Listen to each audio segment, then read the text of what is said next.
up, viewers? It's Coco bringing you the realest material to keep you in the know. Today, our special guest is a very innovative and aspiring to our RAM community here at Winston-Salem State University. Our student body president, Mr. Javonty Hunter. How are you? I'm well. It's a pleasure being here. Thank you for having me on the show. For everyone who doesn't know, I am Javonty Hunter. I am a business administration major, marketing minor from Charlotte, North Carolina, and I serve as the student body president of Winston-Salem State University. Yes. Thank you again for coming on the show. Of course. Anytime. For our viewers out there who aren't familiar with him, he's a student body president. He does a really good job on the campus of WSSU. Thank you. Thank you.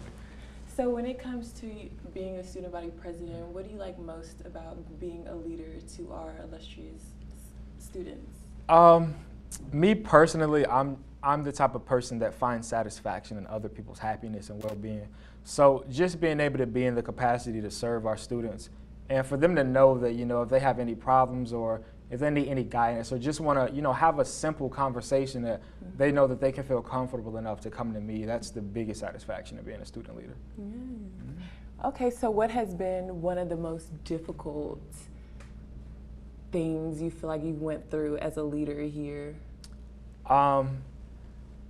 Anytime you make a tough decision, there are always going to be people who are, for what you say or people who are against how you feel. And it's just knowing that in your core, you truly believe that what you're doing is for the benefit of the students and the benefit of everybody. And people may not be able to see that vision right away, but just going through that process and knowing that a decision that you make is going to let someone down, but you can't please everyone. But you just have to do your best to try to, do what's best for all of the students. Yeah. I know that's been really a big situation to make a whole decision for a whole body of students. So it's not just one person, it's like multiple different people. So I know that's really hard as far as it is pretty hard, but I have a very supporting e-board, and I feel that our students elected us all for a reason, and they're very supportive. A lot of the decision making I do, I always run across them just to get their opinions and views and to kind of cultivate that into one idea and seeing how that matches the vision that we all have for the university. So just combining the thoughts. It's never just a decision that I make on my own. It's a cultivation of ideas is really what leads me to the decision making. Okay. So working with your e-board, what do you think is the most important attribute to have in order to make things work with your e-board and get along with each other? Definitely transparency and delegation. Those are two things that are so important. Delegation is something that it isn't easy to do. You really have to, figure out who's best at what. And everyone has weaknesses, but being able to delegate effectively, that'll be able to hide certain people's weaknesses and really highlight their strengths. So delegation is something that's very important, and just being open, transparent with each other, and being able to take criticism. That's really a big thing that's very important for having an effective administration. Yes, that's so true. No, that's big. Having a group of people who are just there for you. Yeah. That's very helpful with everything. It really is. It just it lets you know that anytime you have to make a tough decision, you always know that you're not in it by yourself. Yeah. And being in the capacity that I'm in, sometimes, a lot of the times, almost every day, it's a very stressful process. It really is.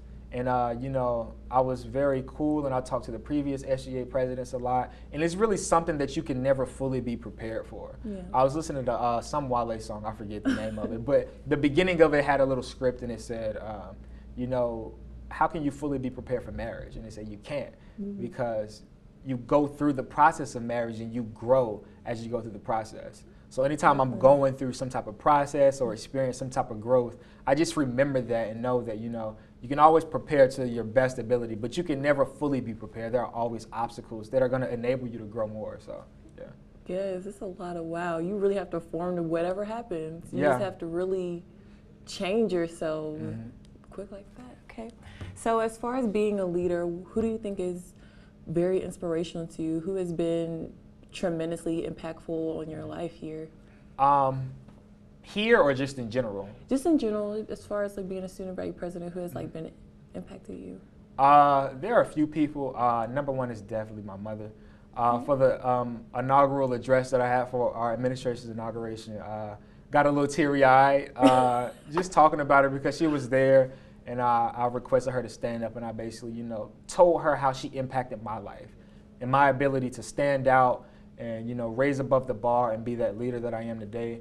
Her and someone who I actually haven't met yet, who I would love to meet one day, is by the name of Dr. Eric Thomas. Okay. He's a motivational speaker. He actually came to our campus the year before I got here. Okay. So his biggest thing, something that I learned from him is that luck is when preparation meets opportunity. So people say, you're very lucky to be in the capacity that you're in, but you have to be prepared for the opportunity at hand, because if you're presented with an opportunity and you're not prepared for it, then you're unlucky. Yes. So I'd rather be lucky and prepared than unlucky and not prepared, if that makes sense. Yeah.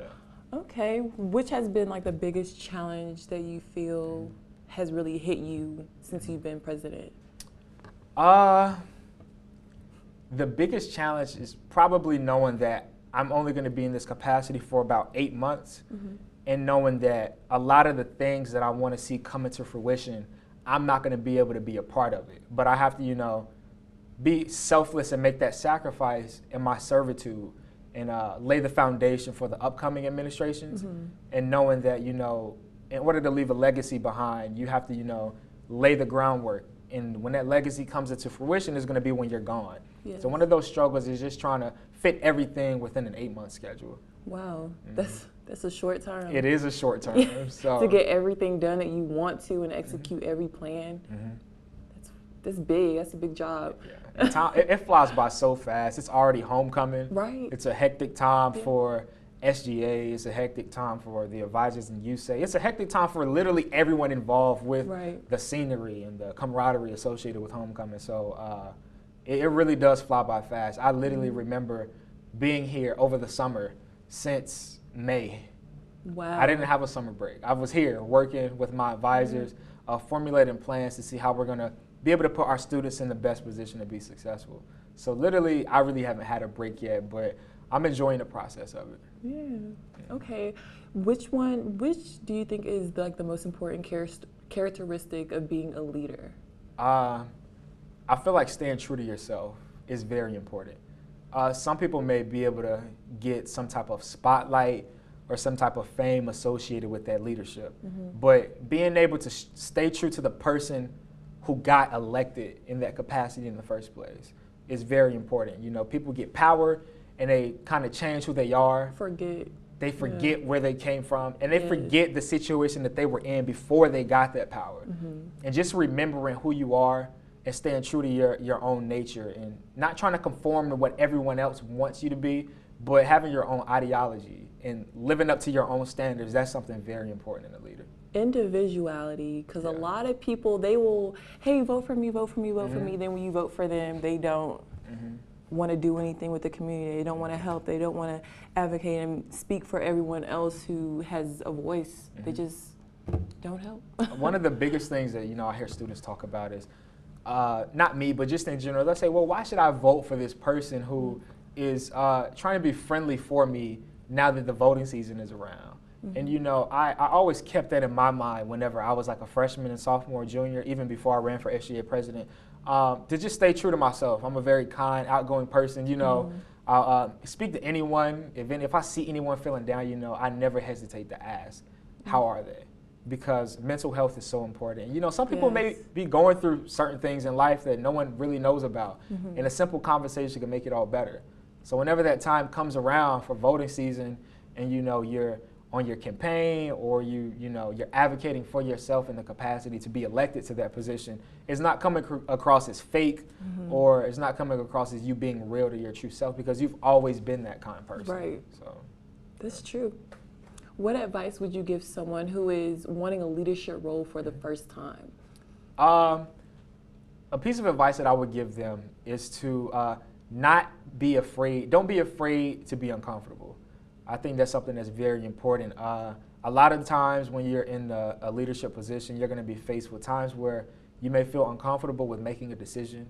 You may feel uncomfortable with networking with certain groups of people or putting yourself out there on a limb, and just knowing that doing something that you're not used to is a part of that growth. Of course. A lot of people, they don't like public speaking.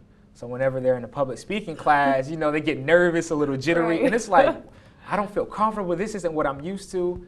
Yes, but you know, you're in a capacity now at a university, a prestigious university, to better yourself and to make those things that make you uncomfortable, make it normal and make it comfortable for you. So just not being afraid to be in an uncomfortable position. Yes. So what are you doing to ensure that you continue to grow and develop as a leader? My biggest thing, I'm very open to receiving criticism. Constructive criticism. There's a difference between hate and constructive criticism. I don't believe I'm perfect in any way. I don't believe anyone is perfect. And I believe that we all have a lot to work on. And I never put myself above anyone because at the end of the day, we're all people. Right. And we're all here for the same person, and the same reason in essence, and that's survivability, right? That's what every person on the planet Earth is here for. So you're born and you're here for the same reason as me, and that's to survive and grow. So I'm not gonna put myself above you to, you know, belittle you or anything like that. And I'm very open to receiving feedback from anyone in any type of capacity because you can learn something new from anyone literally every day. Yes. So. Of course. Yeah. You are so humble with your approaches and your answering. You're just humble, and that's a really good thing for a leader to have as far as just like, because a lot of people, they don't remain humble. They get this title and just really act arrogant and very just they don't really. I understand. It's like the way that I look at it is, you know, in essence, all right, for instance, right, whenever you die, it's just literally you and your spirit based on whatever belief you have, right? And the only thing that's left behind is your legacy and the impact that you made on someone else's life, that they will be able to tell your story. And you know, if you become arrogant and cocky, you don't want people to remember you as the person that think they knew everything, or the person that wanted to control everything, or the person that think they're better than people. So I always remember to stay humble, because any type of power, monetary values, or anything materialistic can be taken away just like that. And the only thing that you will have to remain is your character. Right. And people remember that. They say people may not remember what you say, but they remember how you made them feel. Right. And I think that's so true, which is why, you know, I always remain humble, and I always try to, you know, aspire everyone to be great in their own capacity. I want to see a world where everyone can strive and be successful. And some people may say, oh, that's not realistic, that's not logical. A lot of things that we have today weren't logical 100 years ago. Yes. So just having that vision and being a visionary, and, you know, just remaining humble, as you said, and trying to, you know, go forth that positive change in any respective community, that's very important to me. Yes. Well, I thank you so much for coming on the show. That was I feel like I grew a little bit. Thank you so much. Yes, I feel like you opened my eyes to a lot. So do you have any special events coming up that you want to tell us? So actually, next week, next Thursday, we're gonna host our first town hall meeting. It's gonna be called the Ram Cave. You know, we're trying to change the stigma associated with town hall, make it something a little more interesting. There will be catered services, so there will be, you know, wings, spinach dip, and fruit punch. And we'll have everybody gonna be running for food. Yeah, right. So we'll have a few administrators come out, and you know, we're gonna give our reports to our students, and we'll give them that chance to have that dialogue between certain administration, whether that be through housing or financial aid or campus safety. We're cultivating that event for the betterment of the students. So next Thursday, what is it? What month is it? October 12th. I'm sorry, October 12th in DJR 100 from 6 to 8. Make sure you all are there. Yes, please, y'all show up, support. He's doing a lot for our campus, so please support, join. So do you have any social media that you want to give out? Okay, so I do have Instagram. Everyone can follow me at _Javonty on Instagram. So that's at _JAVONTY. I don't have a Twitter, but I do have a Snapchat. My Snapchat name is Javonty with 4 Ys, JAVONTYYYYY. Or you could search business decisions. Everything in life is a business decision, so remember that. Okay.